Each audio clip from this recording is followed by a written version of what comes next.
A very good evening, everyone.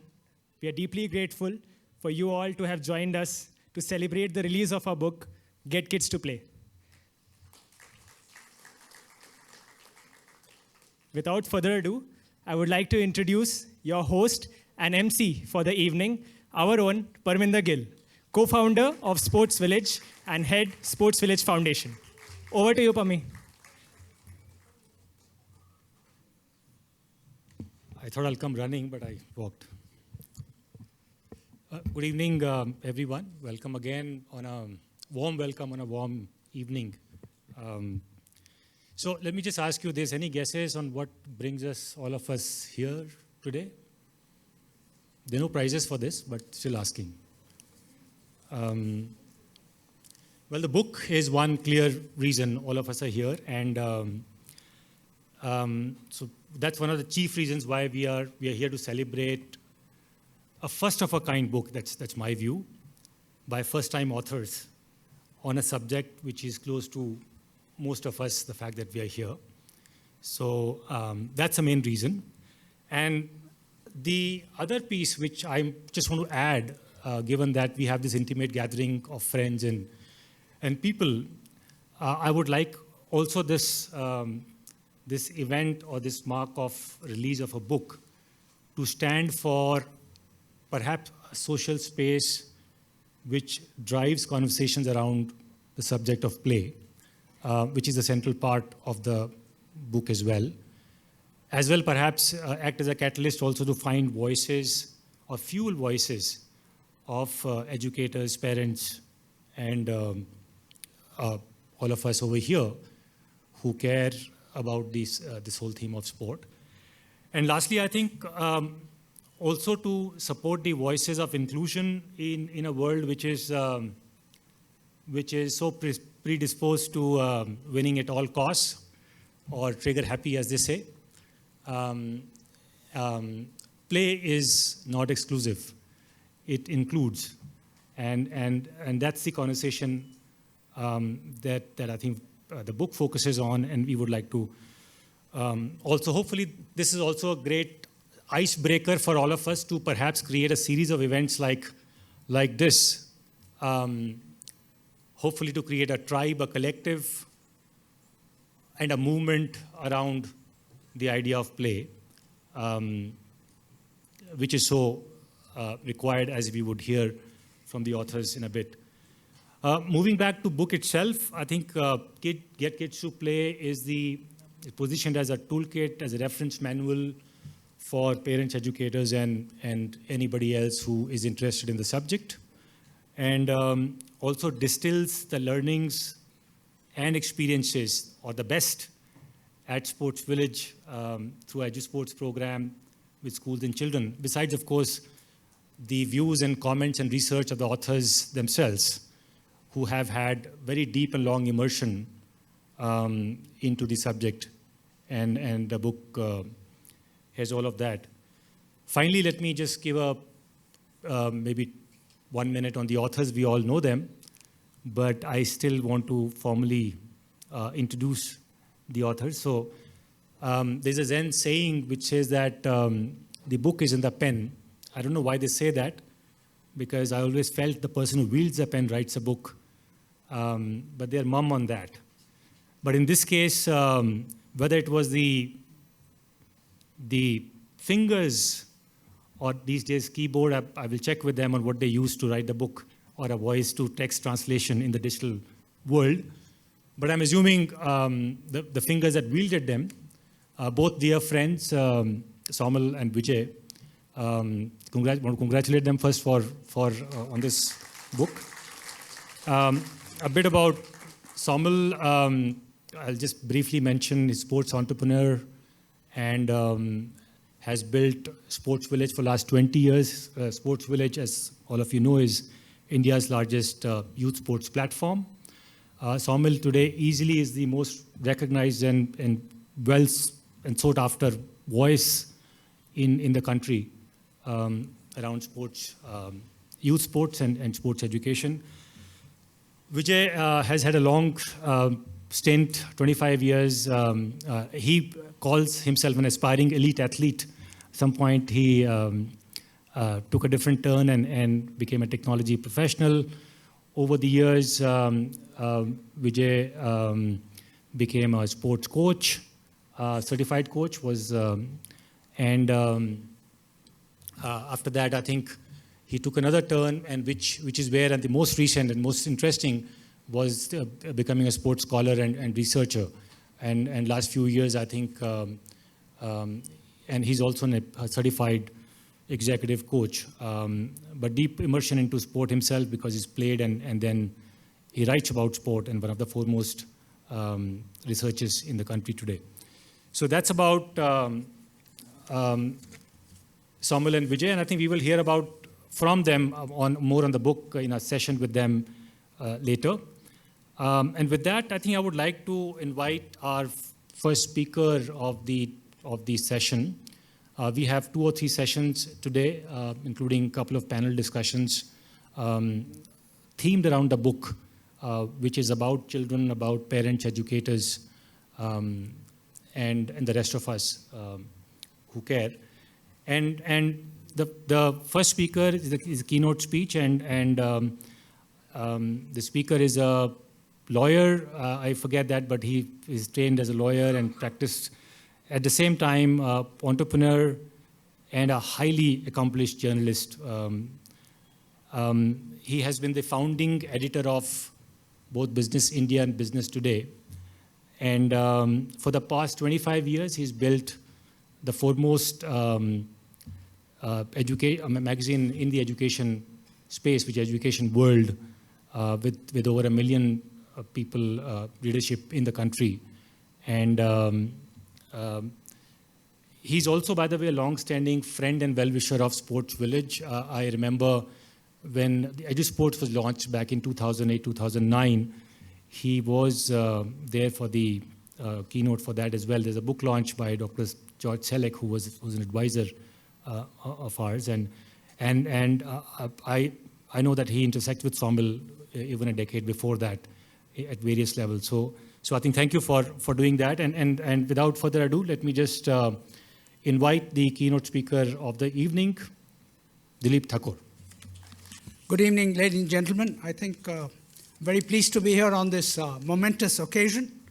It's getting kids to play. I'm very pleased and indeed honored to be asked to release this book or to say a few words at this evening. I think this is a very important education book. Getting kids to play is not only a book about play and an extracurricular activity. It's about education because as was just informed to you, we started Education World 25 years ago. We are now in our 25th year. Before that, I was also a journalist, a business journalist. Like Vijay, one of the authors, I've also had many twists and turns in my career.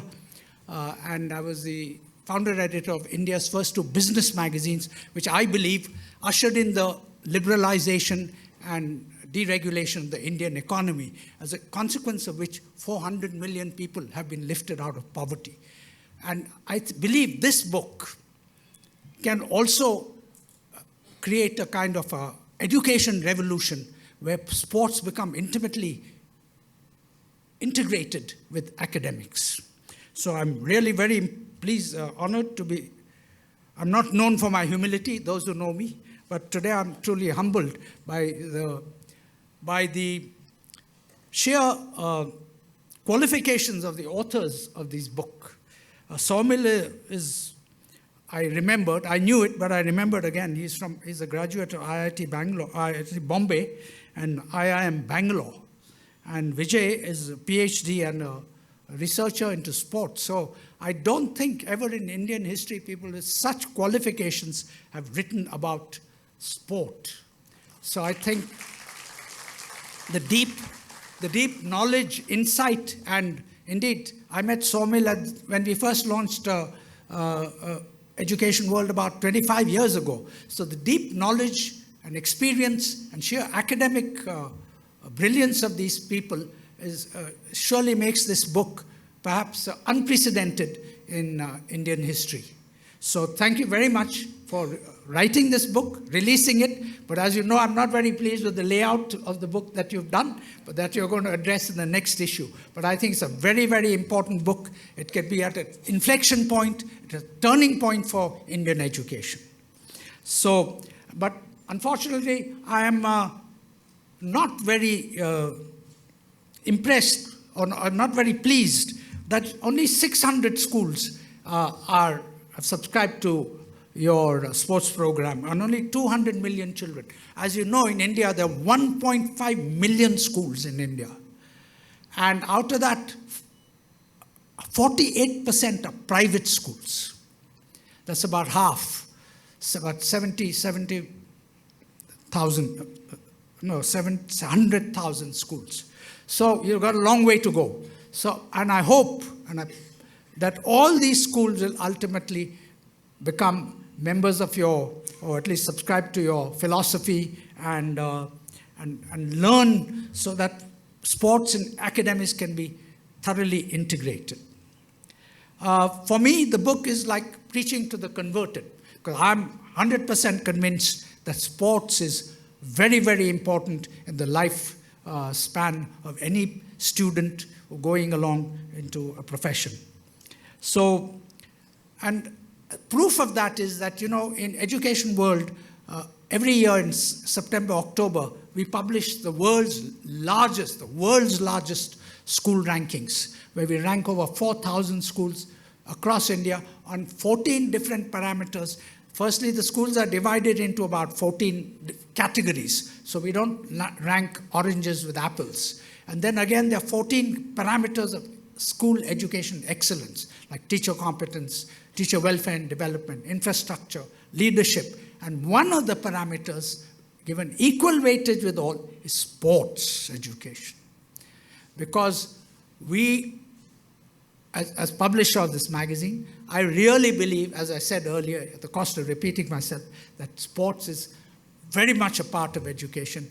And unfortunately in India, that's not a realization amongst the vast majority of households. And we need to integrate, parents especially, need to integrate and encourage children to play sports. Because while academics is important, now sports is also emerging as a profession in its own right. Take, for example, cricket. Everyone says, yes, a nation of 1 billion, everyone can't get into the India cricket team, which is only of 11 people. But there are hundreds of new opportunities that have opened up for good cricketers. For example, there's a Ranji Trophy, which now is quite, the players are well remunerated, they're well treated, they travel, they live in 5-star hotels, they're well remunerated. It can become a profession even for a second-rung sports person. Then there's the IPL, which has created so many millionaires. This Yashasvi Jaiswal, I'm a member of the Bombay Gymkhana, and he was living on the ground opposite Bombay Gymkhana and living in the open and using the public washroom and toilets. Now he's become a millionaire of sports. And I think there are going to be thousands of such people. And apart from IPL, then there are the city clubs in which cricketers of some ability can play and for which they're paid. And then there are other professions related to sports and coaching. Not only schools have coaches, private clubs in cities have coaches. So a vast array of professional opportunities have opened up for people who study and play sports. Besides, I think the one very important role of sports in education is that it infuses a lot of joy for children into academics. Unfortunately, in India, there's a tradition of discouraging sports and saying study on academics, either academics or sports. But we really believe in education world that education has to be an enjoyable experience for children and not a vale of tears. That is, tuitions, swatting. From class 8 onwards, you find people going for coaching classes and so on. I don't think that is the purpose of education. And this is reflected in all our articles that we write. I think it's very important for children to appreciate and experience the joys of sports, and so that through sports, they can learn a lot of life skills. I believe the life skills of teamwork, leadership, cooperation, empathy, all of these can be learned on sports fields. Some of you may know, after he won the Battle of Waterloo, the Duke of Wellington said, the Battle of Waterloo was won on the playing fields of Eton. That's Eton College, the well-known school in England. The life skills that sports can teach children as they grow up cannot be replicated by a mere academic journey. So, I'll just round off by saying India, as you all know, has a huge population, 1.4 billion people. But our achievements on sports fields, apart from cricket perhaps, are negligible, particularly in athletics and track and field events.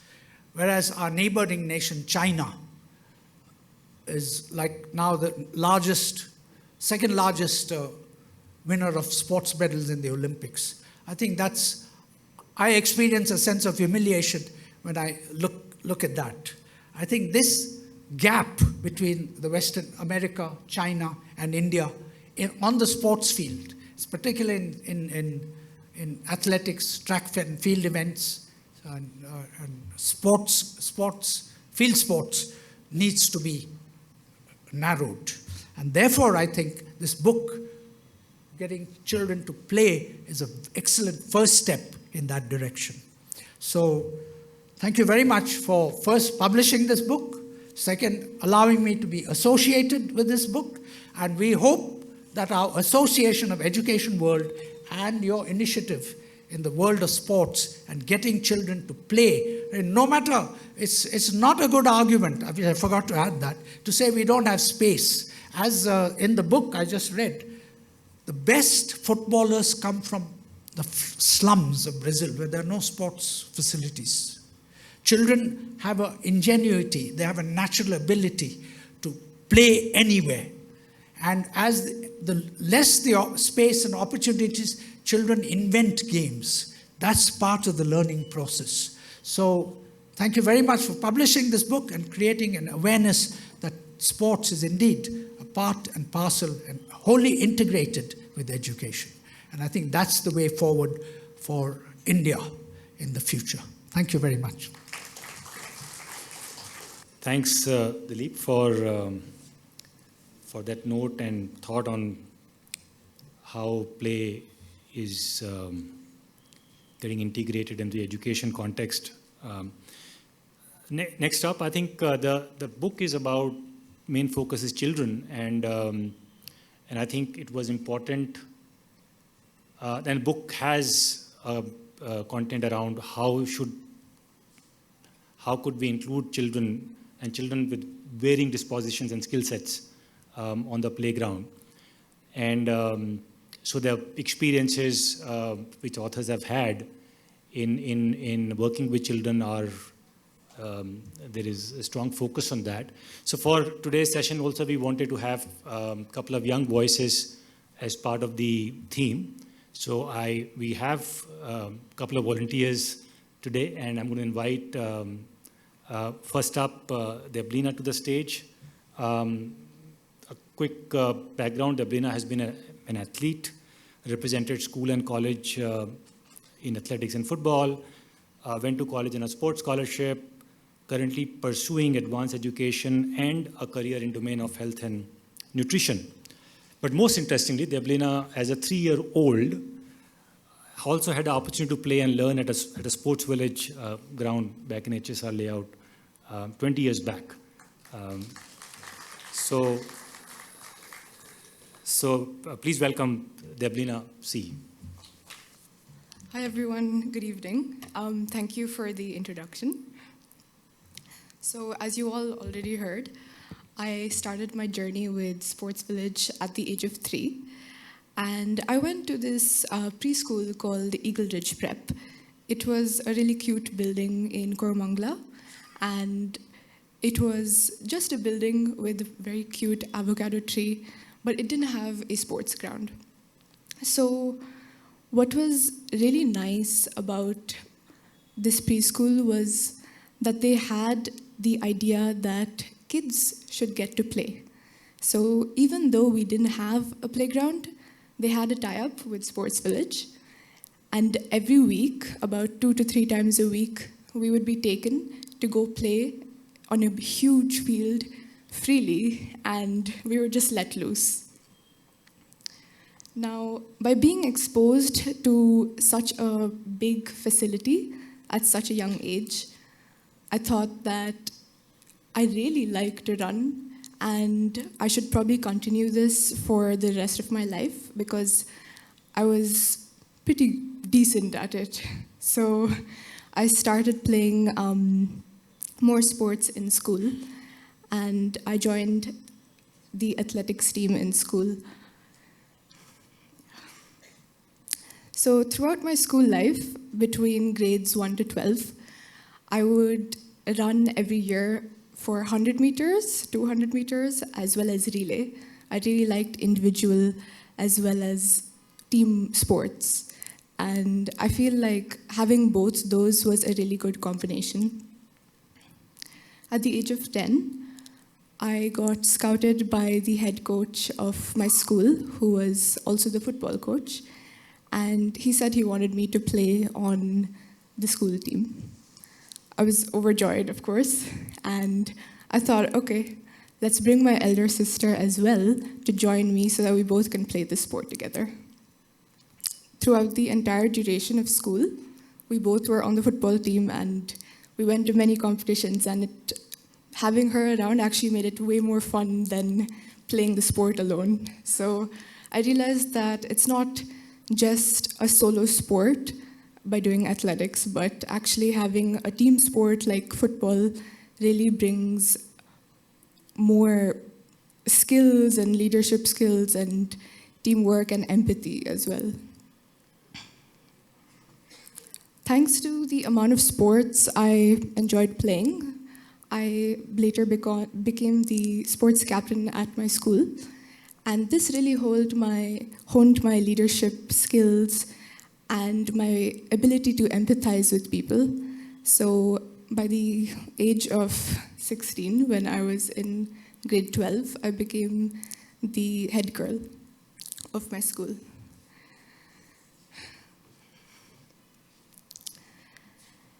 So throughout my entire childhood, my mom and dad would take us through numerous sports classes, more than 6 maybe, like swimming, tennis, badminton, quite a few, and even football. So a huge reason why I really enjoyed going to these was because I had a companion to play with, which is my elder sister. When I reached high school, the load of studies definitely increased, and I thought that, since I'm going to be sitting and studying for so much time, why not pick up a new sport? So I started playing badminton at that time so that I could cope with the amount of, stagnant amount of work that I would do and study for, throughout the night.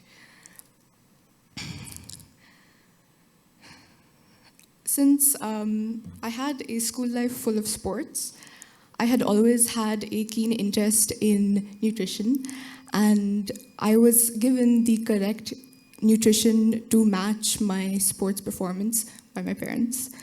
So this really made me feel that this is my calling in my career. So I chose to study food and nutrition in my undergrad, and I went to Manipal University, and thankfully I was lucky enough to get a sports scholarship in football and athletics throughout the entire duration. Throughout college, I participated in many intercollegiate athletics and football events, and I was also part of the music club since I played the drums, and I auditioned to become the lead drummer in the band. So I started playing the drums when I was in ninth grade because it was a great way to combat the amount of stress in school. And by playing the drums, I realized that thanks to the amount of sports I've done my entire childhood, I was actually able to play it comfortably and have the strength and stamina to play for a long period of time and also give exams and play in the band if necessary. Apart from sports, I also really enjoy playing chess, and I've been at a few school level competitions, and it's really balances out the studies and the sports that I do. And I still play chess once in a while, and I see it come to use and be of help when I'm doing stuff like Sudoku. My sister and I have played the piano for about 16 years, and we both have also taught people. And I feel like this was a great way to give back, because all this time we had been learning and being taught how to play something. So this was really nice, and I was able to also give back in football by helping the same head coach who had scouted me and trained me, and I was his assistant coach for a couple of months, which was very nice. Yeah. So in the last 2 years that I have been working as a nutritionist, I got to create customized meal plans and diets for numerous sports people in order to enhance their sports performance and ability to have muscle recovery and muscle healing. I can definitely see how playing and being exposed to sports at such a young age, at the age of 3, was a huge reason as to how my future got paved and shaped. And the rest of my life has been paved by this in both my lifestyle and career choices. And today, 20 years later, I am an example of the effects that Sports Village has on a kid that got to play. Thank you.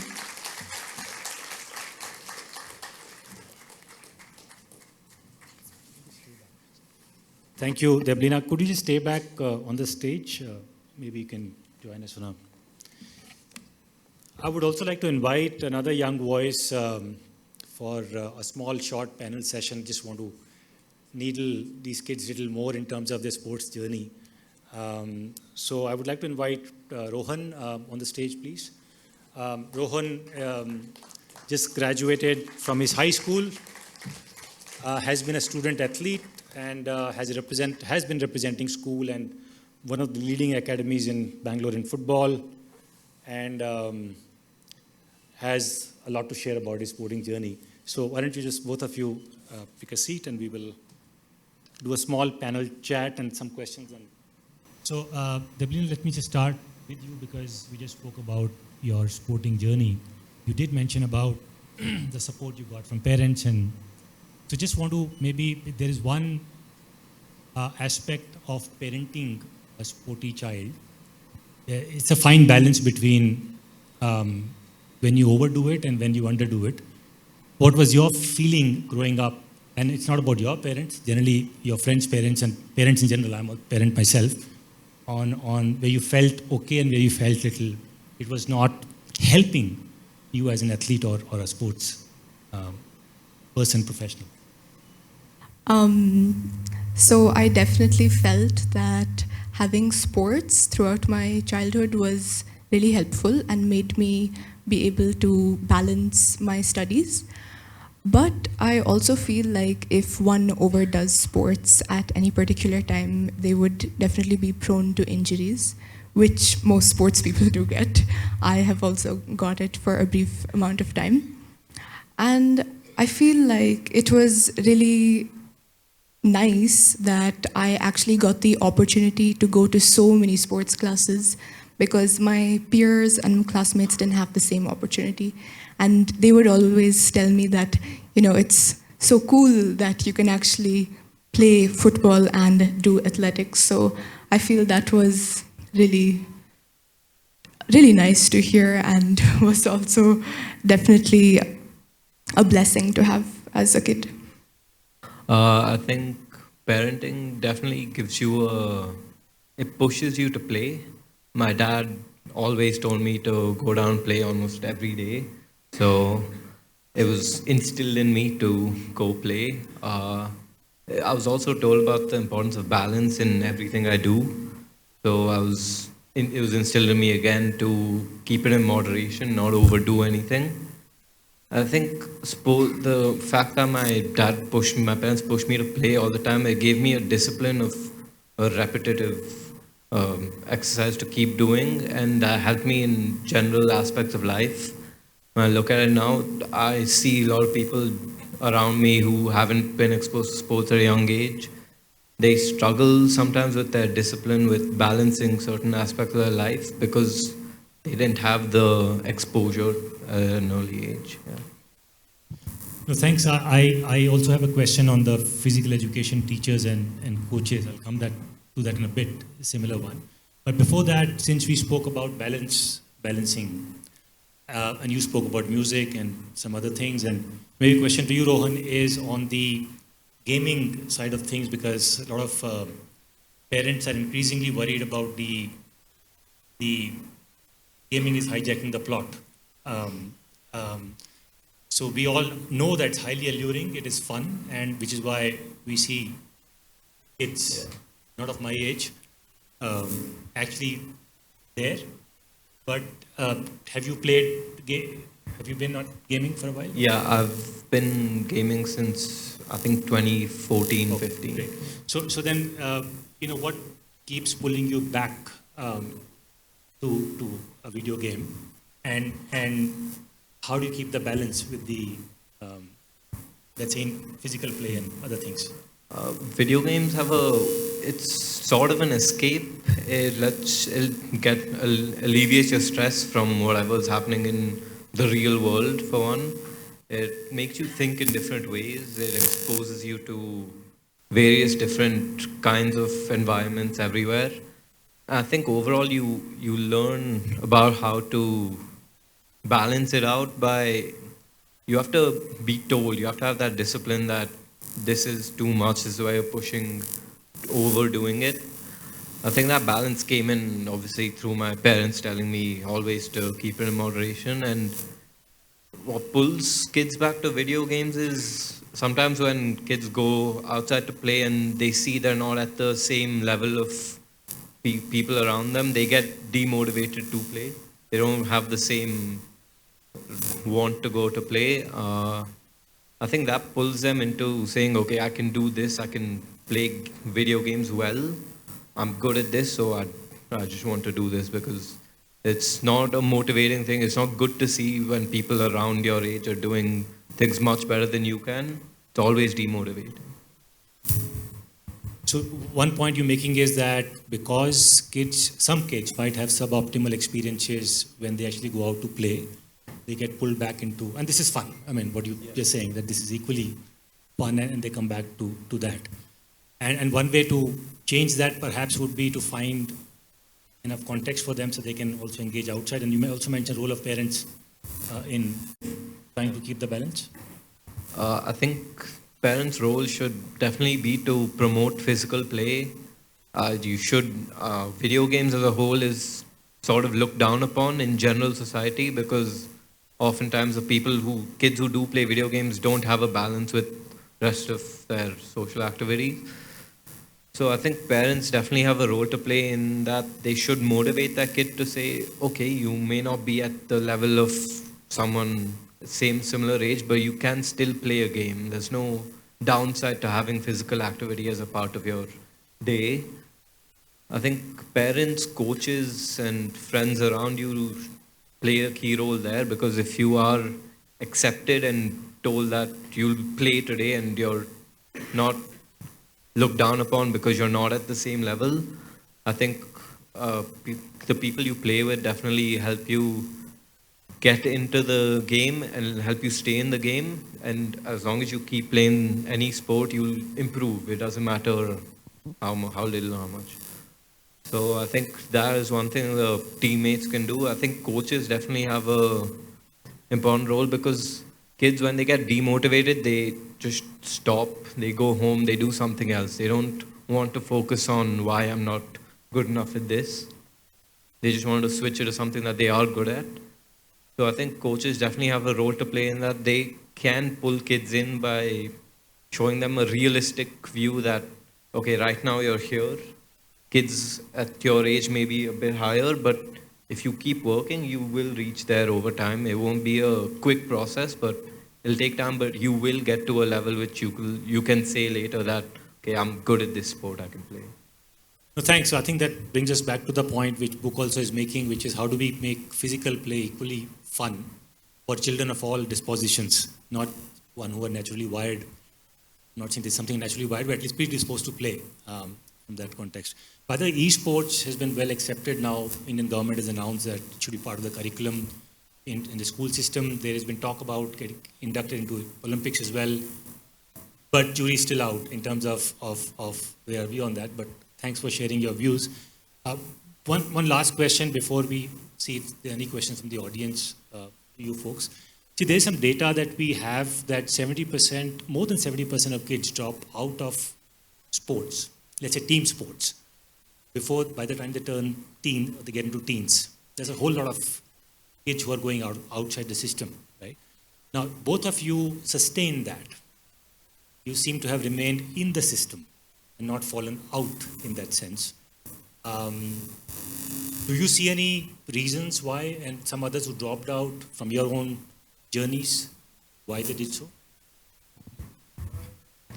I actually did see that. We had a player on our football team who was probably the best player our school ever had.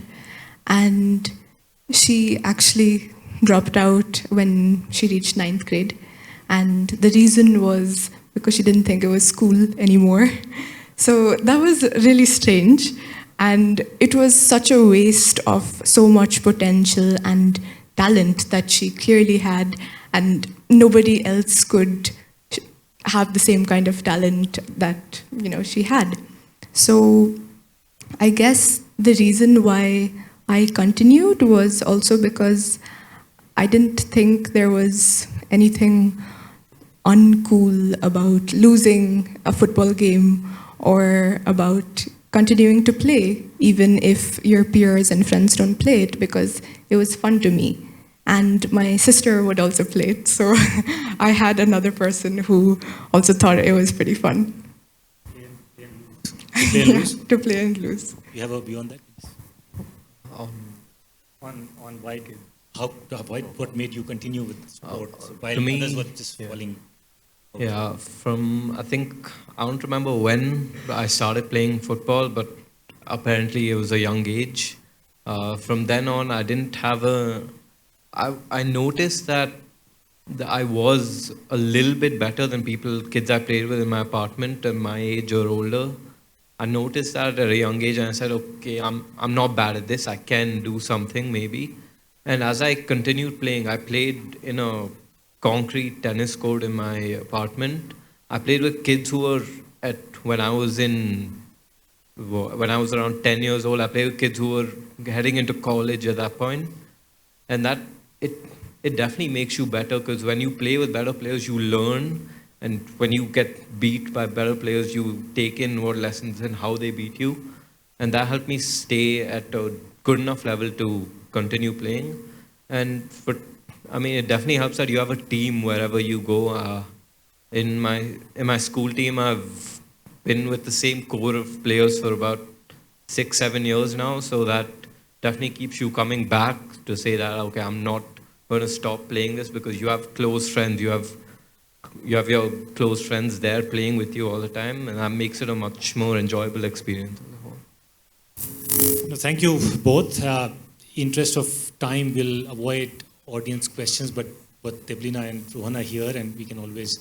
But some of the points you're raising, we will ask the authors in a bit when we get them over here, because the book also talks about how do you offer optimal experiences to children of all dispositions, right? So that they don't fall out of sport in that sense. So thank you again. It has been great to have you both over here and hear your perspectives, and wish you all the best for your respective journeys. And thank you again. I would like to invite Vijay to this small souvenir. Rohan and Deblina.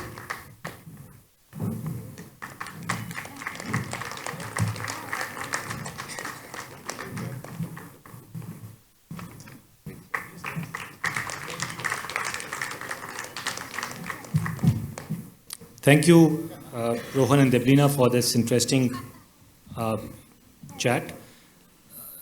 Next, we have, continuing with the theme, starting with children and going on to now parents and educators and other adults who are critical to the idea of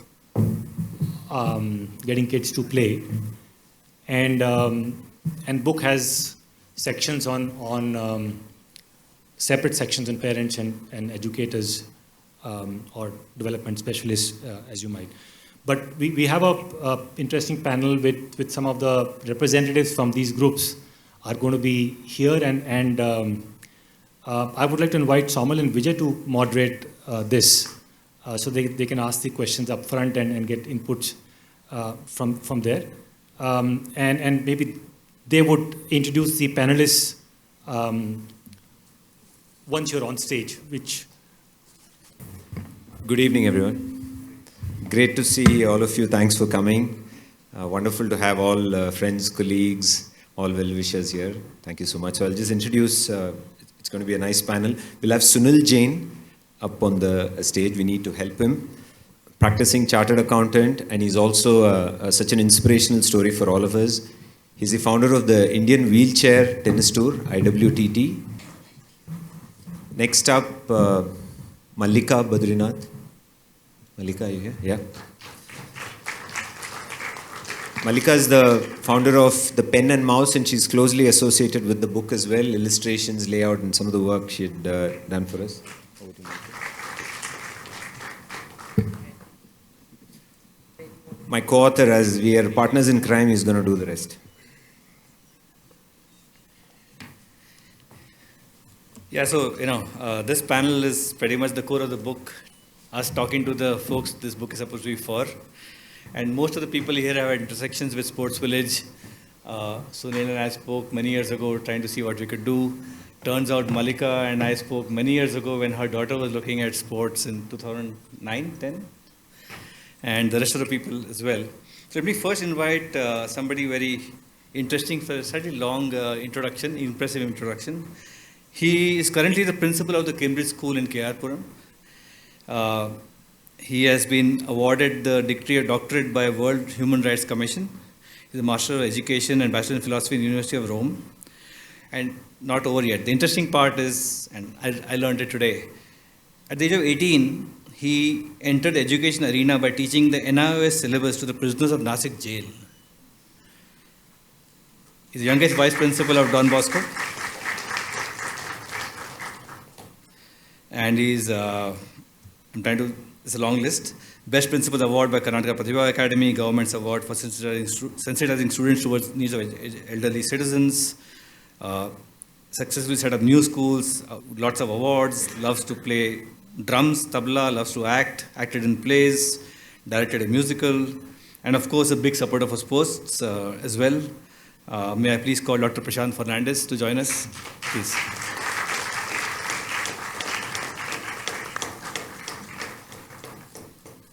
Please,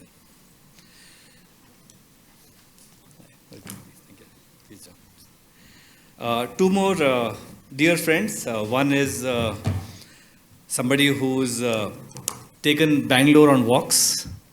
I can't see him, but he's here somewhere. And also is a volunteer for reimagining urban spaces with the Ugly Indian. And I think has a lot of interesting insights around how we can create spaces. Arun Pai, can I invite you, please? Thank you. Also a big supporter of the Sports Village dream. Lastly, but not surely least, somebody who's a childhood friend. We grew up playing football together, was the star of our football team. All the girls used to ignore us for him. They still do. And went down, obviously was a fantastic athlete, sports person, footballer. Went down the academic side because I think his dad pushed him. Otherwise, he would have wanted to play for the country.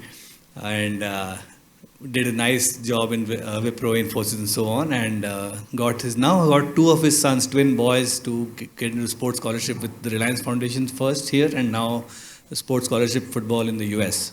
He now runs his own company called Final Third, trying to support parents who want to get their kids on a sports scholarship. Rajendra Kamath, dear friend. So yeah, it's a big group. Raja, I'm going to sit there. Come here. Big group, but we're going to hopefully have some fun. Again, the idea of this forum, as Parminder said in the beginning, was to just use this as a catalyst for conversations. Hopefully some of these ideas will connect with some stuff that some of you want to do or talk about, and hopefully this will lead into more things as well. So let's get started. Vijay, over to you. I'm going to start with Malika first. Just to add, Malika's daughter has played multiple sports, starting from football to rugby, and went on to even martial arts, jiu-jitsu. So I just want to open it up with Malika. If you can just give us an idea of, the sporting journey your daughter went through, and a little bit about your sports parenting journey along with that. Over to you. You'll be happy to know that even Asha started her sports journey at Sports Village in HSR Layout. We just moved to HSR Layout, which had very few houses, and the first thing she noticed, was the Sports Village. From day one, she went there. She played several games there, but finally her heart was with football. She just thoroughly enjoyed herself there.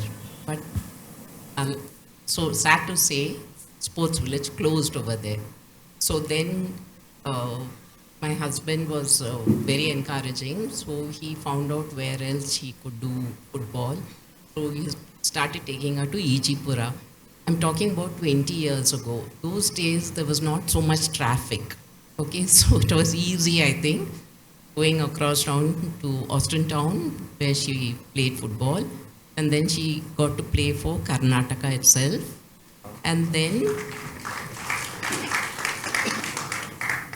after that, we knew that she was very interested in contact sport. So my husband Badri read in the newspaper about rugby being introduced in Bangalore. So he told her, why don't you give it a shot? So this was an RSI, and we are in HSR Layout. Anyway, he used to take her there, and she played rugby. She played rugby all over India, in Delhi also. And then, unfortunately, she broke, her ACL got damaged. So she really couldn't continue in rugby, but that didn't deter her. By the way, she went all the way to Pune to study because rugby was good over there. The coach in Bangalore told her she must go to Pune because Pune is the hub of rugby. So she went there, she studied over there, but she was not selected for the Indian team, which really disappointed her. And unfortunately, there was an incident there when one of her close friends committed suicide. So it just pulled her down. Then she came back to Bangalore. She discontinued her studies, came back to Bangalore. It took a whole year for her to come out of that. But believe me, it was sports which brought her out. Because her rugby friends did not let her just stay in her room like that. They pulled her out. First, she went and worked at a gym as the front office girl. She didn't get back into sport. She used to only sit over there, and it was a jiu-jitsu club. So then watching the other people who come to practice there. Slowly but surely, she was pulled back into sport, and then she joined Jiu-Jitsu. She came to very great heights in Jiu-Jitsu. She played in Singapore. She is the one belt also. So, but again, she had an ACL problem. So, again, one more surgery, but after that, she couldn't continue in Jiu-Jitsu. So now she is very happy gymming, and she started yoga. It's Asha's journey. We'll circle back again on some of this logistics and transport logistics and how you managed. Over to you, Soman. So you spoke about transport logistics. Let me run to Arun. Arun also was one of the parents, early Sports Village. His daughter used to come to Sports Village and he used to hang out there, and we used to have conversations. And Arun, you've been doing a lot of work around this whole notion of urban spaces as a volunteer for Ugly Indian. And I know you are passionate about sports, you yourself play as well. What we're trying to say in this book is that the space is one of the fundamental issues that kids have. And very often kids don't control the access to space, and nor do they control the access to logistics. Is it safe enough? Can I go in a cab only after certain age and so on? So given all the work that you've done, would love to hear your thoughts on how should we kind of look at this situation, especially because you understand the urban context. You've done a lot of work as Ugly Indian on the other side with BBMP and others. And maybe you can talk about the Ugly Indian work as well. Yeah, thanks. Everyone seems to be playing football, I noticed. The earlier panelist, I love football. Nobody plays cricket. But there's this chap called Rahul Dravid. Some of you have heard of him. And every Bangalorean has a Rahul Dravid story. Mine is genuine. When he was a kid playing in the gullies of Bangalore, I was also a kid, and I was 4 years older than him. Yeah, I was coming to that. I was his captain by virtue of age and height. Because I was 8 years old and he was 4, right? And when he became 6, he became very good.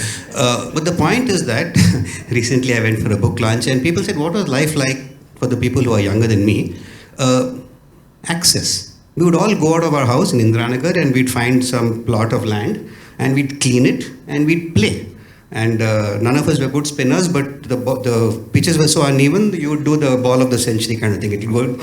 Basically, you figured out how to play on open places. So I just want to mention that someone like Rahul, I can say with confidence till the age of 10, he did not go to Sports Village kind of place. Okay? So you don't necessarily have to go for training. You have to seek places.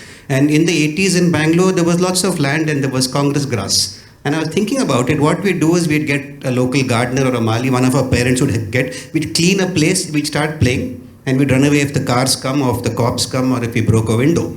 But the talent doesn't require more than a place to play. A place allowed on your book. Can I go out of my house safely, walk to a place to play? I shouldn't have to be driven, I shouldn't have to walk. So at its core, if we are able to achieve that in our space. So on the other side, what I find is, we're in Koramangala. The distance from here to Koramangala 3rd, I don't know, how many of you are from Koramangala actually here? How many of you have played in the Koramangala 3rd block ground? So anyone who stays in Koramangala can go and play football or cricket or whatever for free, right?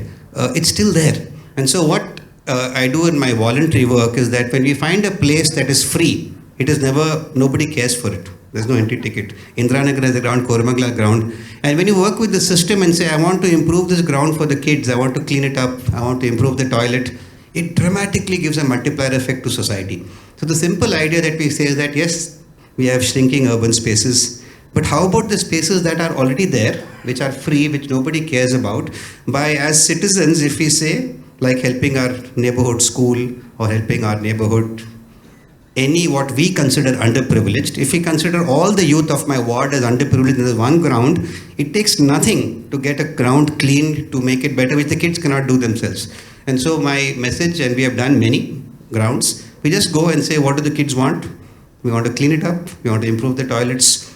That's all you realize. So my take on all this is that if you give a larger pool of people an easy access close to their house, which is free and just a flat ground, nothing more, they will be creative, come up with goalposts, wickets, crickets, and that's where the talent will emerge. So that's my I want to double click on that. Therefore what, Arun? And maybe if you can help us with the Ugly Indian learnings as to what can some of the people here do Because that's the whole idea of the book as well, that, beyond shrugging our shoulders and saying, what can I do? I'm not a politician, I'm not so and so. We're trying to say, okay, what can each one of us do? So is there some learnings, maybe what Ugly Indian has achieved, and therefore what does it require some people to do? How can Sports Village help? Just take the analogy of, say, midday meal, or basically any one of us who wants to help, who we consider underprivileged in our neighborhood. Consider the youth of your area underprivileged. I mentioned the Koramangala ground. How many of you have taken the effort to improve that ground is my question to you. I want to make you feel guilty. Have you taken the effort to see, okay, there are 10 teams playing, could we give a better goal post? And all you have to do is go to the local BBMP engineer and say, I want to do this, I will pay for it. They'll say, do it. So our experience has been in Bangalore that if you go to the officer who can stop you and say, I want to do something genuinely for the good, not to take credit, it could be something as simple as I will give a goal post. Those of you who played football without a goal post know that deciding if it's a goal or not, we can spend your whole evening arguing. You just go to Decathlon and buy a goal post and donate it to the ground. It's so simple, you get equipment. It's not difficult. And so I tell people, go to the sports store, buy the equipment that you would buy for your own family, give it to the kids of the neighborhood, trust they will look after it. We have done lots of these. A small thing like if there's a piece of land that's lying vacant, clean it up and put a badminton net. That's all it takes. You convert a 40 by 60 plot that is fallow and gathering garbage into a badminton court. So it's very doable. In fact, the only thing that's stopping us is our interest in trying to do it. That's it. I'm speaking from experience. It's not a... So just stay with space, and then I'll hand it over to Vijay, and I'll come to Dr. Prashant, because the other stakeholder who has space are schools. And schools also solve a lot of other problems around getting kids to show up every day, because kids show up every day and of the same, they're in the same class, of similar height, weight, socioeconomic context, everything else. There's some safe space, there's some time, PE classes and so on. So as a school leader, I just want to understand your view. How do you, and maybe if I can require, I know you yourself are a believer in this whole power of sport, but from a school leader as a stakeholder perspective, how do school leaders look at this whole notion of kids playing? There is this parental pressure on academics. How do you see that? I began my entire career in education with sports, music. Yes, earlier parents used to think that they should make a compartment, that academic is different and the sports is like an extracurricular activities. But in past few years, the entire notion has changed. No more parents see this as a compartment. Parents have realized that I want my child to be a holistic child. And when we talk about holistic, apart from values and many other points that I believe in, one of the vision is sports, leisure and recreation. I believe that unless and until the child is not exposed to sports, leisure and recreation, the child cannot be a complete human being. So when the pressure comes in, when parents say that yes, I want, when they come to admissions, when we talk about holistic, in the initial, they'll say, I want my child to participate in everything. But as the years go by, their priority changes. When we ask parents, your child has been selected, we have to sacrifice, school will support, but parents do not come forward at that time when child reaches 8th standard. I think Dilip sir was talking about how pressure comes in when the child reaches 8th standard, they go for tuitions. And they started sacrificing their sports. At that time, the big role comes of a leader to play there. How a school leader and the entire culture can support the child. Because earlier, the sports teachers were looked after as a person who takes or deviates children from the academics. Teachers will say, if you don't complete your work, I will not allow you to go for sports and sit and do it here. So sports is like a activity, like a punishment kind of a thing, and even though you don't go for it, it is okay. Academic is important, but nowadays it is no more that view everyone holds. It is more inclusive, more focused. We have realized a lot of research have been done now. we have realized that entire child grows holistically and well-being is important. A lot of life skills that comes in, and child they learn to live their life if they play games. So it is important that we understand that the view has changed. The school has to make a lot of effort. The mindset has to change, and people have to do what needs to be done for the well-being of the child. Because ultimately, whatever we do, we should keep in mind what is best for the child, and we should do it. Not for the system, not for the policies, not for the recognition of the results. If it is taken care, I think it works out. Interesting, thank you. We'll circle back, but Vijay, over to you. So I'm going to shift gears to Sunil. Sunil's such an inspirational figure for me. I've been to KCLT to watch the wheelchair tennis events. We've even quoted about that in the book. Sunil, just a little bit of a backdrop of what is the the motivation behind IWTT of trying to provide sporting experience to children or people with disability. I mean, life is as hard as it is, which is trying to get you on stage, that itself. Imagine, giving a sporting experience. Little bit of, if you can just throw light on the motivation. Sure. Thank you, Vijay. First of all, let me take this opportunity to congratulate you both for bringing out this book. I hope this creates more and more conversations leading to some effective actions on the ground. There are a lot of reasons, right? Like everybody said, whatever the power and benefit of sport for any individual, so is to a person or a kid whose one part of the body is not working conventionally the way it should work, right? And what happens then is there is a divide.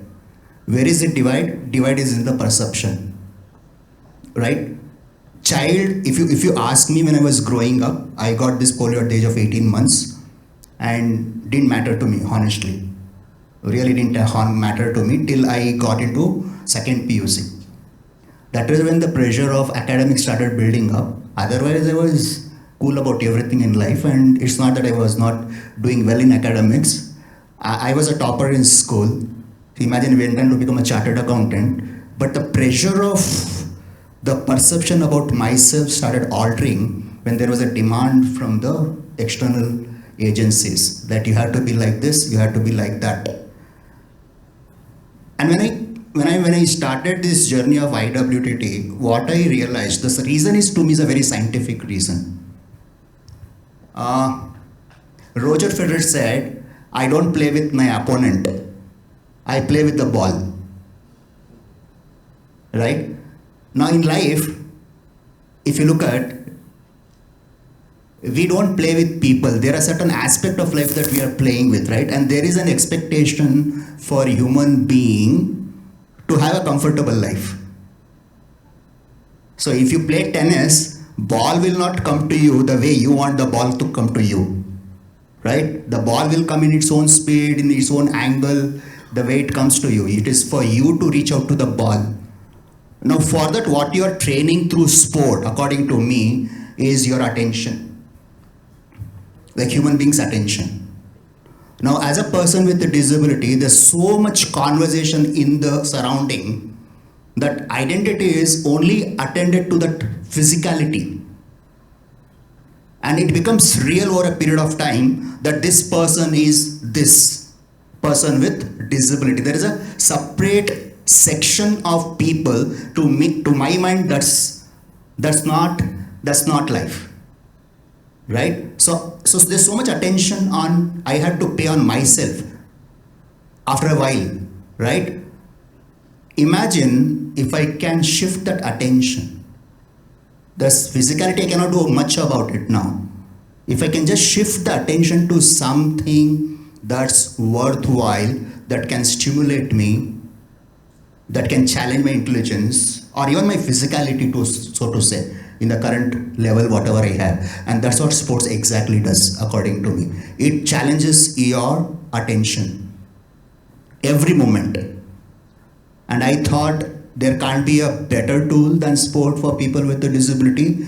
In my belief, every issue about people with a disability in the society can be impacted through a window called sports. That's really possible. I can clearly see now it has to be an ecosystem, right? It can't be done by one organization. There has to be an ecosystem speaking about it. And that's why we thought in 2016 that we'll take one sport and do a 360-degree approach for developing this sport. And we started with competition. Like India didn't have wheelchair tennis formal competition. So we had to do a lot of advocacy work with All India Tennis Association to get the ranking system done for India. So today we have ranking system in India. Then we did some grassroots development work. So we have designed a program called Love All, which allows people with a disability to experience tennis. And as in your book says, the space is one of the biggest constraints. So we do experience that. So now currently we are working on setting up India's first wheelchair tennis training center near Chikballapura. The construction is on. So competition is one aspect of sport. For us, for people with a disability, to me sport is the other side of the spectrum of physical activity. Right? For people with a disability to move from one place to other place is a challenge. Right? So as you said, sports is a luxury, but again, if I don't have a challenging platform, I'll be stuck in the status quo is what I believe. So I think we can move India out of the status quo through sports. Yeah, thank you. Thank you so much, Sunil. I think really inspiring for audience who have not either gone to the stadium to watch wheelchair tennis or any other people with disability, or even watching it on TV. It's something to really you should keep your attention on. And to add to it, Sunil, I've noticed in Grand Slams now they actually play it, and I think the 4 Grand Slams actually. All the 4 Grand Slams have wheelchair tennis. Yeah, wheelchair tennis, right? So that means it is possible even at that level to actually compete and not just experiencing play, but even compete, right? Yeah, so thanks. We'll circle back to each one of you, but let me come to Raja now. Raja, if you can talk to us about the sporting journey that you as a parent went through for your boys and the great success that they've had, and then also briefly about therefore how you kind of got into what is now your new venture. Over to you. So we have 3 kids. My older daughter, she was a good athlete. At some point she said, enough of this, I'm going to do acads. So she moved away. My twins, they stuck to football. Sorry for that, it's football again. So they stuck to it. They got a good coach.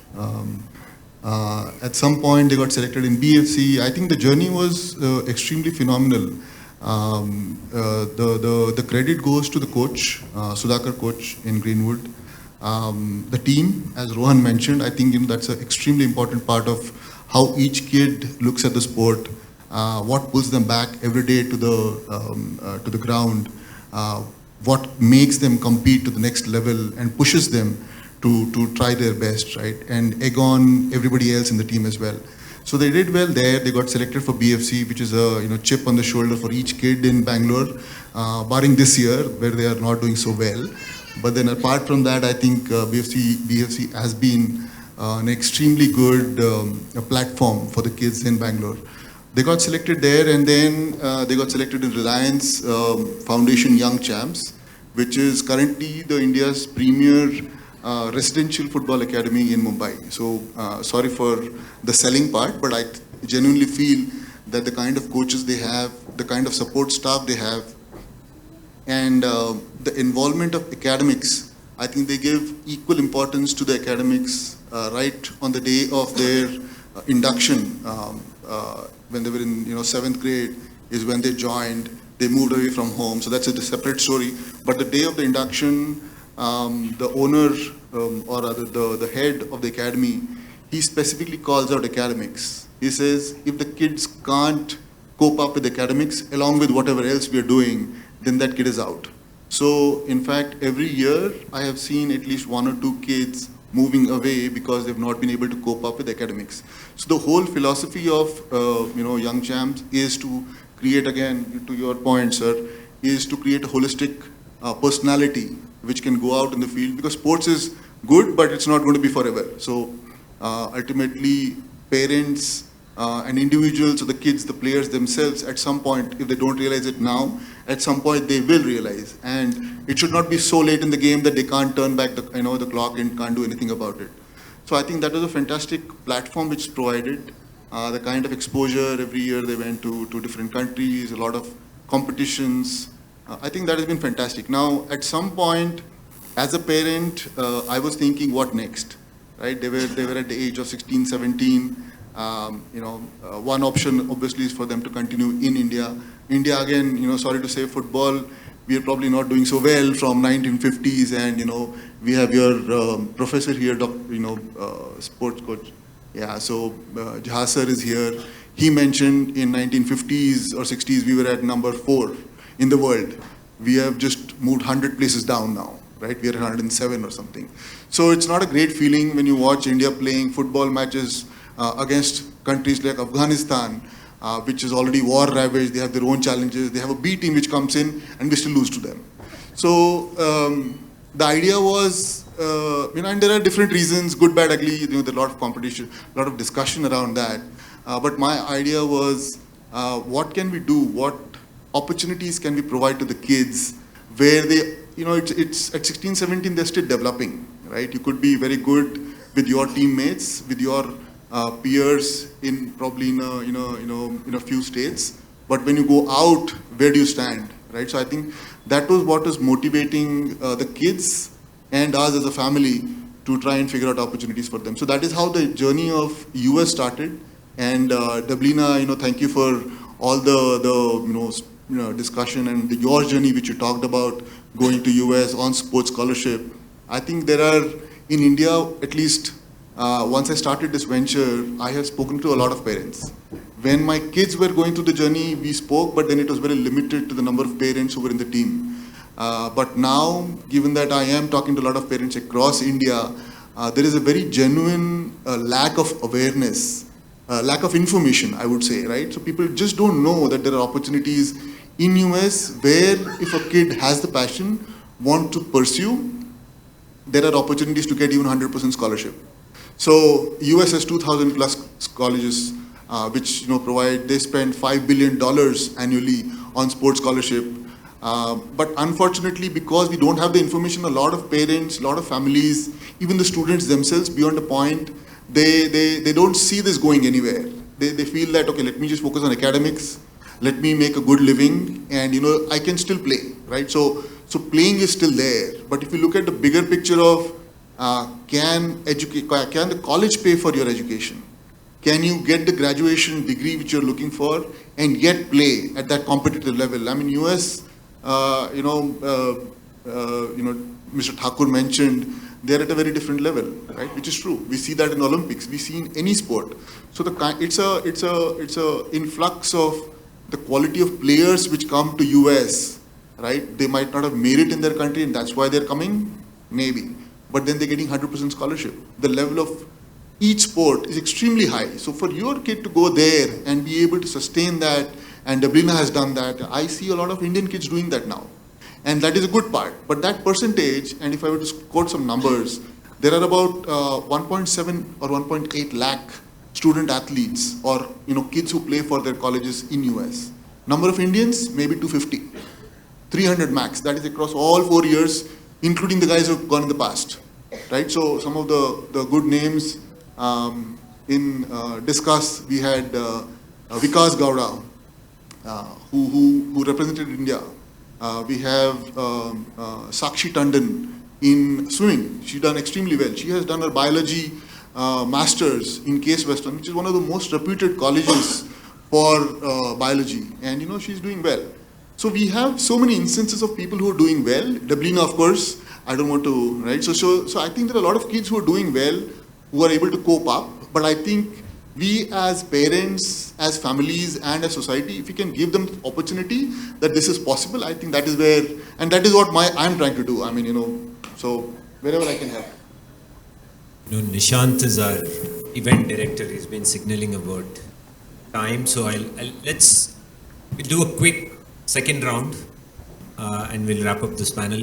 One for Malika. You know, as you spoke about different sport, different academies, you know, in the second chapter, Time, where you talked about time crunch, and it's not just the child playing. What is the parent, and you said you and your husband, you know, carrying them around. And things have changed now. It's become worse now, traffic and transportation logistics. Can you, anything for the audience, what should a sports parent and how do we solve this? It will be very nice if schools get attached to all these kind of places like Sports Village, and so that they get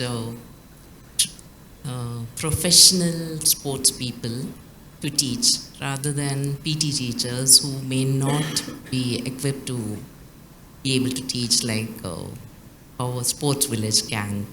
So maybe that connection happens, then it's easier for the school. Maybe they can take the children, I think someone did mention, take the children to those facilities and bring them back, so that the thing, it doesn't fall on the parents' responsibility, because it is very tough, especially now in Bangalore, commuting is crazy. So if maybe schools can play a small role and somehow connect these two together, should help. So just staying with the time and the parent piece, I'm going to come to you, Dr. Prashant. This whole notion of a kid's time, you know, a lot of it goes with schools. Monday to Friday, pretty much 7:30 to 3:30, 4. And a lot more of it goes after school because of homework and tuitions and academic pressure. Some of it is parent-driven, some of it is school-driven, but finally for a child, the parents and school has decided something and that child's time is gone. So how do you as school leaders, or you in this specific thing, what should happen here? Because the child has no voice in this conversation, right? Somebody is deciding board syllabus, somebody is deciding exams, somebody is deciding what a good academic outcome is, and the child is just there as a recipient. In your view as school leader, how do you kind of think you should negotiate? Because it's the adult has to do it. I don't think the child has a role in this. I think, yes, as ma'am said, that school have to play a lot of important role. What can be do for the children? See, as when I was in Dubai as a principal for 3 years, there was a system there, a very, very strong system. And sir talks about 14 parameters to rank. And you have as an agency, you're doing it. There as a ministry does it. You have no choice. You have a system, and the system has to work. Like for example, health and safety. You have education policies. You have a sports. You have a music. Anything that you're doing it, there are parameters where we are lagging or we are working towards it now. So we used to have a school development plan. How many schools have sports development plan for each child? Rarely people talk about it. I think it is because the system has been set like that in India. Okay. I come from sports background, and yes, in academics I was very weak. If I tell you my 10th standard marks, you will laugh. I used to dread to go to school. I used to cry. It's only because of sports, today I am a principal. And if I go to school, the only motivation is I'll go and play. You spoke about how parents are changing. I think the system has to change, the leadership has to change, everything has to change. Today, I finished my 15 years of principalship, is only, and I'm doing very well in schools. I think because of what I've done in sports, what I've done in extracurricular activities, and it helps me. When you spoke about what school should do for the children, I think the major shift that we have to do is the policies. We have to do certain things. That means we have to provide variety of sports for children. We have to have flexible timings. As I'm said that if we have fixed kind of a timings, obviously we will give second priority to sports. If we have a flexible timing and scheduling and understanding that child has various other commitment, can we do something in the school? People talk about after school program and happy about it. I think that is not the only thing. We have to do a specific individualized plan for each child, and then only it will happen. Parents' involvement, creating a clear awareness to parents what exactly the sports does and how school can support. I think these are the things that is very, very important to make sure that everyone is inclusively coming and providing the children the best. Yes, lots have to be done in sports, lots. In past few years, yes, many things have Khelo India, a lot of people are talking about it. Earlier ICC school did not have sports competition. At least CBSE had. Now ICC is talking about sports. That means we are way back and lots have to be done. And it has to be done with enforcement, not with discussion and everything, which I feel. Thank you. Thank you. I was very interested in the comment that you made about what's happening in America, you see. But I think we need to make America happen in India. And also what the comment you made, sir, about what do we do about playgrounds and so on. So I would like all of you all to, apply your minds and take a look at the 73rd and 74th Amendment of the Constitution. I've written several editorials, but nobody takes notice of this. These are very important things because it talks about ward level governance. The Constitution was amended so that people in a given ward can govern that ward. In most of the successful countries in the world, including like Switzerland and others, the ward governance is very important. That means people who live in that ward elect property owners in that ward, and then you plan playing fields, schools, medical facilities. So in that way, the citizens of this country are not at all empowered. You were saying, what can we do? I heard many people say, well, we have no power. Actually, now you must use the pressure of public opinion to make sure that government, a constitutional amendment has already been passed, but state governments, central government, state governments don't want to give up any of their power. Therefore, they don't like the 73rd and 74th Amendment, which would devolve power to the ward. So if all wards were self-governed, you'll find the whole country is well-governed. And you could set up academies, you could set up football grounds, and the important thing, where does the revenue of the ward come from to do all these things? It comes from property taxes. The property tax all of us pay should actually go to the ward government and then move upwards. What's actually happening today in the country is the other way around. You pay to the center, they pay to the state, and then very little comes to the ward. Then it comes to a municipal corporation.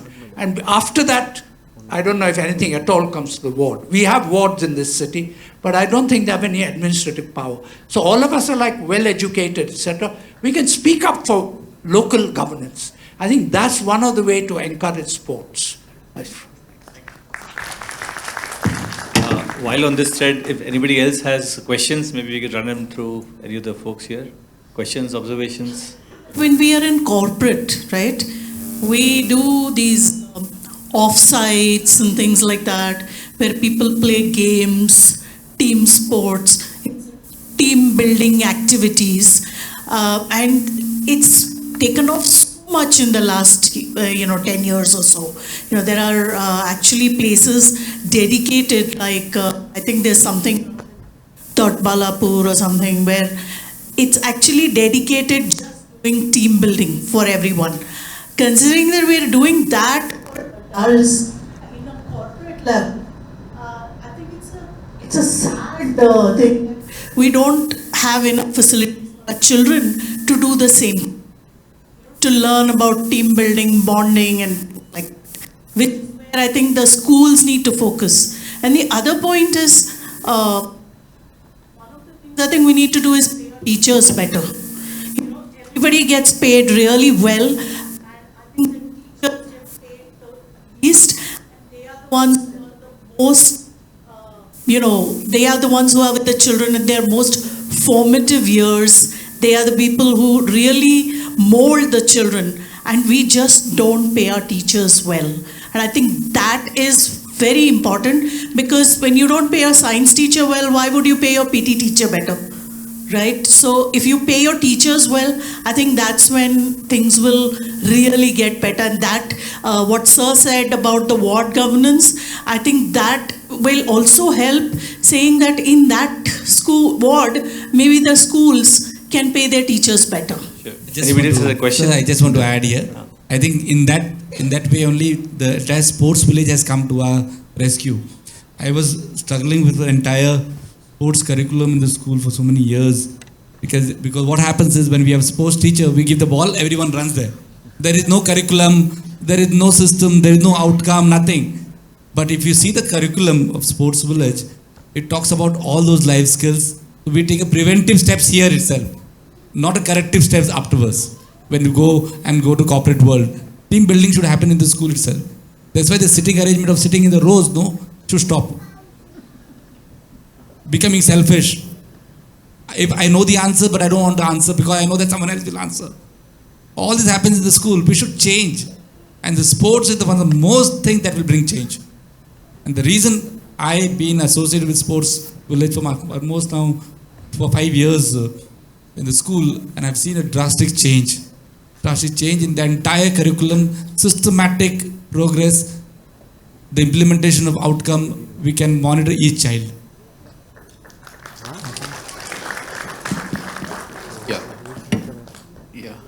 Hi, so my name is Rohit, and I have 2 twin boys who are now in college, and they have been playing tennis when they were here in it. They were playing in school. They were playing at ranked in the top 20-25 nationally for tennis. One thing, and this actually after this I'll share an observation, and then I have a question for Principal Sir. One thing was that during the COVID, they were in 11th and 12th during COVID days, and COVID was actually an eye-opener for me. Somehow I felt how wasteful the school classes are, how little attention kids are paying to what's happening, and yet, I mean, they're still doing fine in the exams, they're learning on their own, but it seemed like such wasteful. All those 6-7 hours they're spending in class just seemed so wasteful, which was an eye-opener for me once COVID, it came, and if I'd known that earlier, maybe I would have given less importance to their school education, but that was an eye-opener, and then I could relate to all this, why they had so many complaints and why they would not want to go to school when they were younger, and they were so happy also during the COVID, because then, so I want, as principals, I would like to know your view on, do you think school, kids are spending too much time in school? Do you think it should be reduced so that they can spend more time on the playgrounds?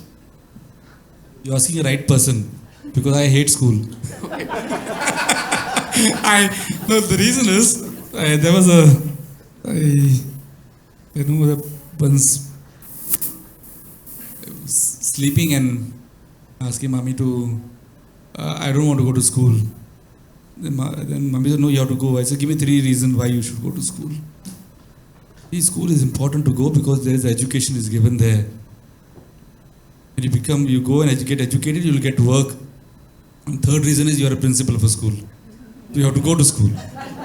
So I have no choice. But one of the reason is, I think you said about, yes, there is this kind of a feeling, and a lot of things was exposed during the COVID.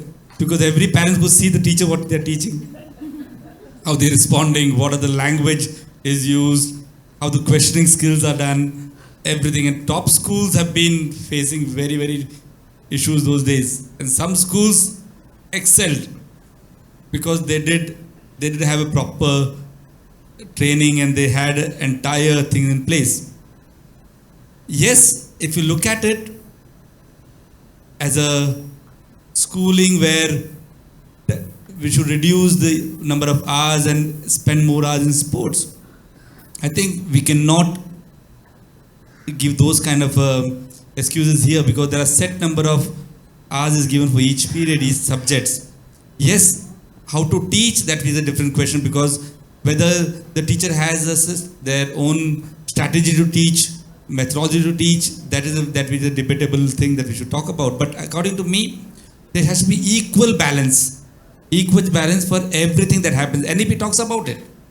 It clearly talks about how important it is, the academics and the skills. You cannot take your boat front unless you have both the oar.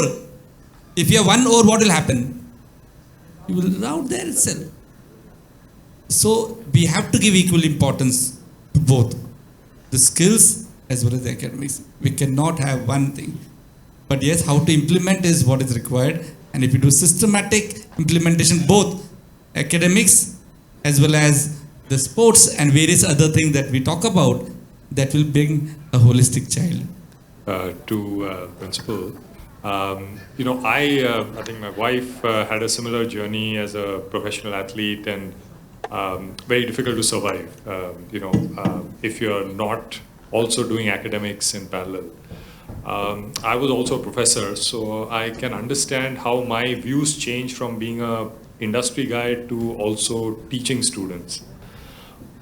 With the new NEP, where you are allowing people to get into crafts or become kind of thing, how will that actually play out? Because today, if you really look at our education system, it's very difficult to change to get the European system that if someone is a good carpenter, as an example, he does not need to kind of do an advanced math course and graduate out as an expert, as a craftsman. Similarly, someone who's not trying to become a PhD can do it at a moderate level. So a lot of our international schools try to do it, but still the way our education system today is, everybody is trying to make their children NASA scientists, right? And if you do sports, you have to do it in parallel. You can't do it as either or. So with this NEP 2020, how do you see the school education changing with the emphasis to bring out the strengths of students? I'm going to request you to do a very short answer. I know it's a long answer, and maybe I'm going to request Shomya to catch you over dinner. I think it is a big discussion of NEP. I think we are talking about sports now, but just a thing, sir, because NEP talks about nothing else but understanding what is good for the child, what is child's interested, and entire education system to support. That's what it talks about. How to do it, and there are a lot of documents talk about, there are discussion. I think Dilip will talk about, ask about it. I think you're done, right? So we'll not talk about it, but the only thing is, sir, there is an effort made in NEP that child is not only an academic child is having skills, so that has to be developed, that has to be nurtured, and the education should help. So that is what talks about. We've really run out of time. We have one last unfortunate interview that Parminder wants to have with us as authors. They're still pending, so we're going to wind up this one. But these gentlemen and ladies going to be around. Please do catch them over dinner if you have questions. And I just want to say thank you. Idea was to get them to talk about the book itself and their experiences and some other aspects. But let me just quickly start with the one question just to get the ball rolling. A book has been in the pen for a while, when we've been at play or with play for long periods of time. So what was the trigger behind this book? Is it something changed the environment, or you felt strongly that pen just can't wait? What was the... So for me, the trigger was him. I had a full-time, not that he doesn't have a full-time job, but he also has a full-time job. I had a full-time job trying to build a business, and he said, hey, let's write a book. And I said, look, I'm happy to help, but I can't spend so much time. And he said he'll kind of pull most of the weight, and I just sit here looking pretty, and that worked for me. So, Vijay, you on that? Somil's keeping it really brief. That's not true. So I think the motivation is multifold. One is the book is like a pandemic baby. It came out of, we were all cooped up. So even more play became, the significance of it went up higher. The second is, my professor is sitting here. We were doing the deep research at that time, and he's reading so many papers, and most of them are global papers. Nothing happening in India, right? I mean, we're talking, of course, NEP and all that, but nothing happening in here. And like community, parents, schools, and we actually did a little bit of research over whether we should write the book at all first. I couldn't find any book which talked about basic solutions. So that was the second one, research, of course. And third was, I know Somil from such a long time, and I think the simplest thing was to just, it wasn't even like an elevator pitch or anything. I just wrote an email or just called him and told him that, just let's write the book. And Somil being Somil, took the risk of writing the book with me. So there's a counter to that. I mean, just that since you given the opening, just as a co-founder of a startup, co-authoring a book, how was the experience? Does it mar or does it help, or what was the experience like? like co-founder of a startup, it has its good days, it has its bad days. Most days. Most days are not so good. But on a serious note, I think it helps because I think serendipitously, not by strategy, he brought in a very research and, let's say call it background understanding of the whole environment. And I brought in more practical saying, hey, this doesn't work, or this is what it takes to make it work, because of the work that all of us do at Sports Village. So I was just the face of that work. So I think that it kind of tangoed well that we could play to our strengths. Research, I said, I don't know nothing about, but the toolkit part is something that we as a company know what to do about. This came together. And a lot of the writing, I think, he really led the work. I'd like to add, this really happened, I'm not lying here. So at one point, Somil said, why are we writing the book? And this is after we had started the project. I felt like we have already agreed. Now we are writing the book. He says, nahin yaar, I mean, why are we writing it? What is the whole point? Yeah, and his line I'll never forget is, the world is better off without this book, so we leave it there. Then I for a moment thought, what's happening, right? And the reverse also, let me tell you, once I was in Delhi, and Somil had called me and he said, no, we should do it, and there's something in chapter 2 we should change, and are you do you want to, can you talk right now? I was actually going to a conference, I was checking out, and I said, maybe not now. And that was the reverse. The good days, bad days, whatever you're saying. And that time I'm getting this nudge, and the other time I'm not getting it. But, it worked out. Yeah, so one, I think, more serious question on the book, and get kids to play. And if I were to contrast that with get kids to sport, why not sport? And is there a context behind play that you wanted to convey? Yeah, let me take that.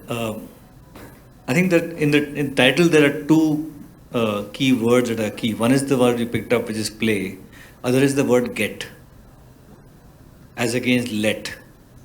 So unfortunately, the urban context, and the last panel spoke about it, it's no longer that we can just let our kids free and they'll play. The adults around the kids have to create the context where they play well. Space, time, other kids, what am I playing, who's a facilitator. All of this has to come together in a jugalbandi. So that get is a very important part. To your point of play, you're right. I think it's not an accident. Sport does tend to have its set of good and bad. Elite sports has its own set of challenges in promoting grassroots sports. We have an Olympian here, Hakeem. I think he was here some time back. Hakeem and others, a lot of people who are from Olympics. How does that help or not help kids at grassroots? So play is more inclusive, play is more expansive. Sport very often is very competitive. Sport very often is exclusive. Kids don't feel a part of sport. Therefore, play, I think, just was a broader arena to talk about. Yeah, I'd like to. So, of the titles itself, when we were going by Parminder, I remember Play Nation we thought of. Play Sporty Nation. Play Nation. Sporty Nation, Sporty Kid. Then Play Nation, somewhere in our conversation, he said, no, this is sounding like Kalo India in English kind of thing, so we ruled it out. Then the answer for this sport thing was, so we're focusing on mass participation. And I felt like before anyone specializes, I think everyone getting access to play itself was not covered. It sounds very fundamental, but there wasn't a book around it.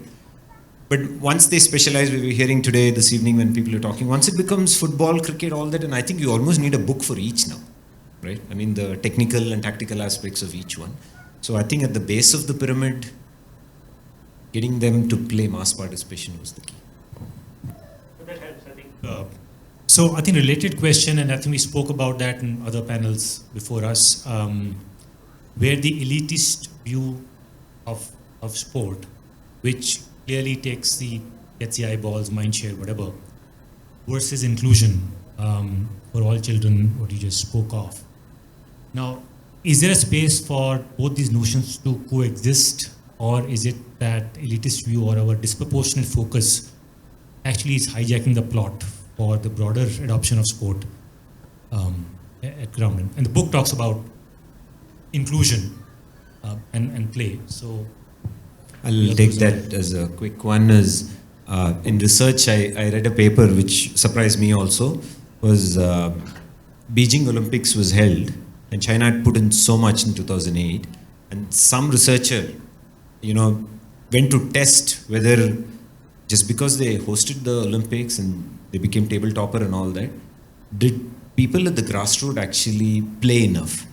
And that was disproved. So there was actually no connection between a country doing well, medals, and it did not actually trickle down into people playing. So I think we have to be very careful about that. It could be two different wheels. Are they even connected? Right? So for me, I think the notion that elite sports helps grassroots sports, I think is slowly losing its relevance. I don't think it's there, and there's some data around it. I think the larger question is, how do you define success? Right. So is success, let's say in Indian's case, is success beating China and US in gold medals? Is that success? Or is that the only definition of success? Or is success that we have a generation of kids playing and having fun and doing all the nice things that we think about, right? And sometimes these are mutually exclusive. They need not be, but given the allocation resource, they become mutually exclusive. It's almost like a school, right? Is the school only for creating kids who go into IIT? Or the school for creating is all the kids falling in love with math? The answer can be both. But when you have to prioritize, what do you prioritize for? And somebody has to take leadership to say, this is what my school stands for. Right? Otherwise, the market will take you. The market very often is a slippery slope. Market is a race to the bottom. That the only money wins. But only money cannot be the only determinant of what is success. And that's a question I think we need to ask. What we are saying, what we've been saying as 20 years is that all kids need to play is equally important as much as good kids do well. Yeah, so clearly the notion of success from sport has to change. And that's the conversation about. Do we have time for... so let me just ask some easier personal questions and quick ones. Rapid fire. We are keeping people from drinks and dinner, so... I know. We are coming the way, okay. Beer is getting warm. Yeah, sure. So I think the managing the process of writing a book, given that you're first-time authors and maybe aspiring authors, non-fiction at least, what was the experience like? I mean, how did you manage work, family, and the book? Somil. Go. Actually, it wasn't that tough for me. Again, my professor sitting here, I'm recalling his words, and this is exactly an email that he sent to me. COVID has happened. I've enrolled for my doctoral program. I write my qualifier exam on December 21, 2019. I still remember. I didn't know this COVID is coming, and that academic year, suddenly everything stops. And my professor sends me an email saying, and maybe he did it intentionally to me because he put it in sporting language. He said, now is not the time to hit 4s or 6s, but you got to keep the scoreboard ticking by taking singles. This is exactly his words, which translated into reading at least one research paper a week. And I've learned so much, and so that kept happening.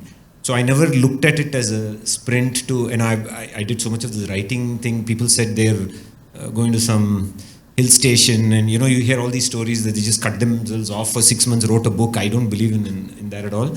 I was just thinking, can I write half a page a day? And if nothing is happening also, I'm going to give it again that attention tomorrow. So that's what happened.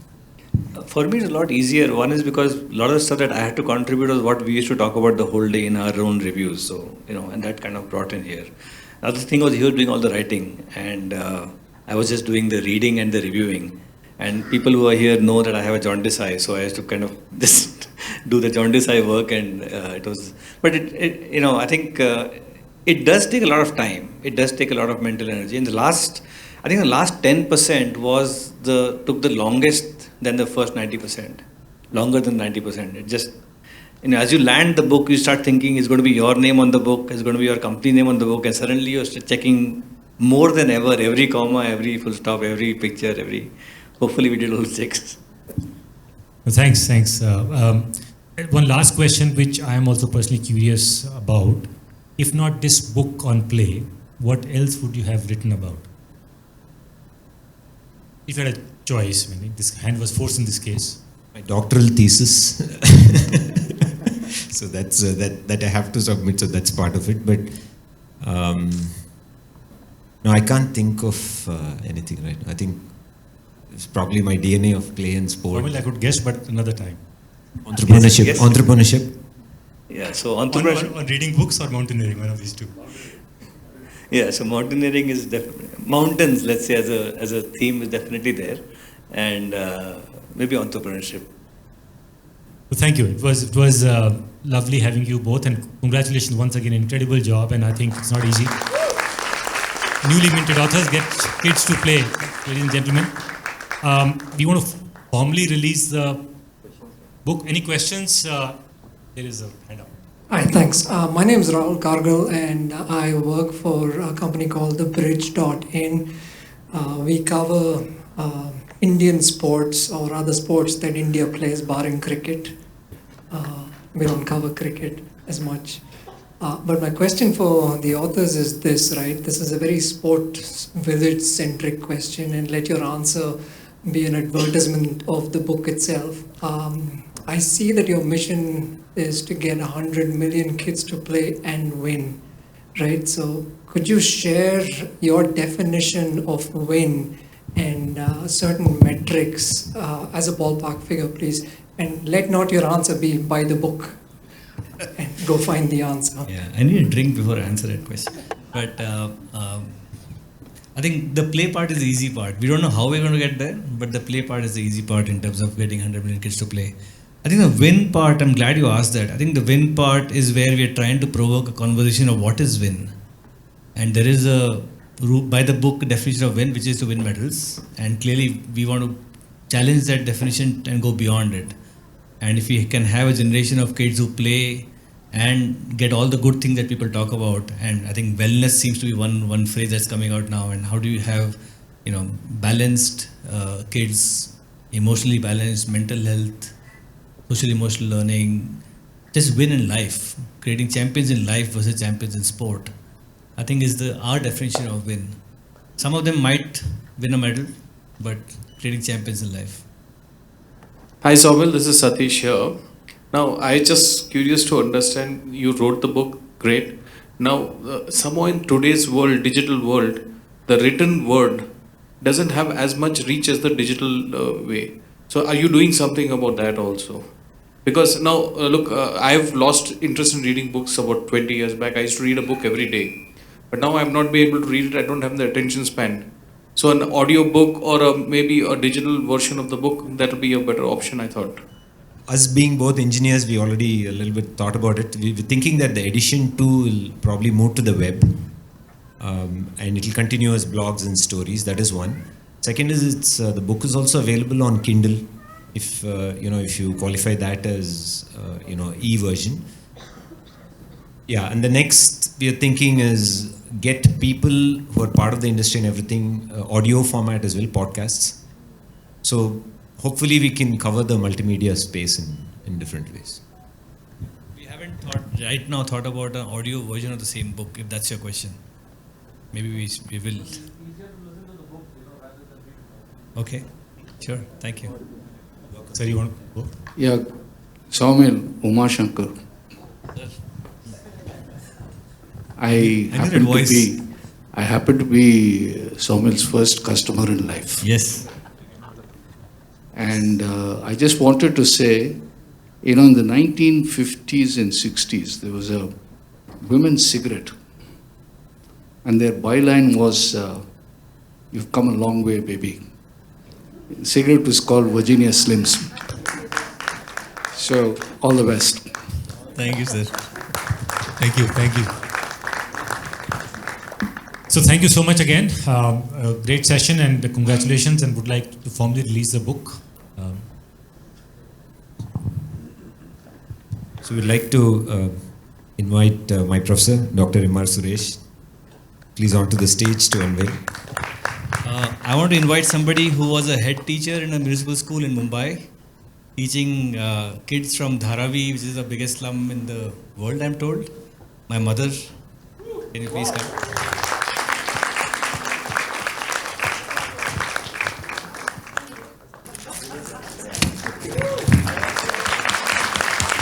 Please come into this floor, sir.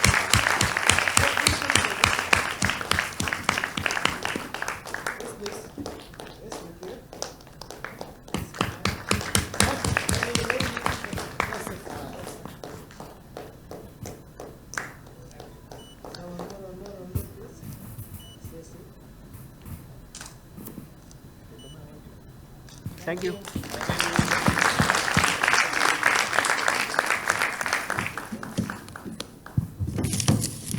Thank you, Samal and Vijay, and thank you everyone for being here, being together. Hopefully we'll have more of these, as we mentioned. I would also like to thank Nishant, who led the event management from our side, for putting this whole thing together. Thank you, Nishant, so much. And would like also to invite you to guide the audience for the next steps from here. No, I think if you see the standee, it takes a sports village to get kids to play. And it has taken a village to conduct this event. It's not only me, it's the team behind me, marketing, logistics, supply chain, everyone coordinated really well. So it was not just me, it's a village that has taken this event to happen. So thank you very much. And I would like to invite you for dinner and drinks. Just for the signage, you can take a left from the auditorium and again the first left. You'll find a pledge wall there. And to sign the pledge, you have to have a little activity to be done. You will see the activity and you will get to know what you have to do. So unless you complete that activity, you're not allowed to pledge. Just kidding. You can just go and pledge. Thank you.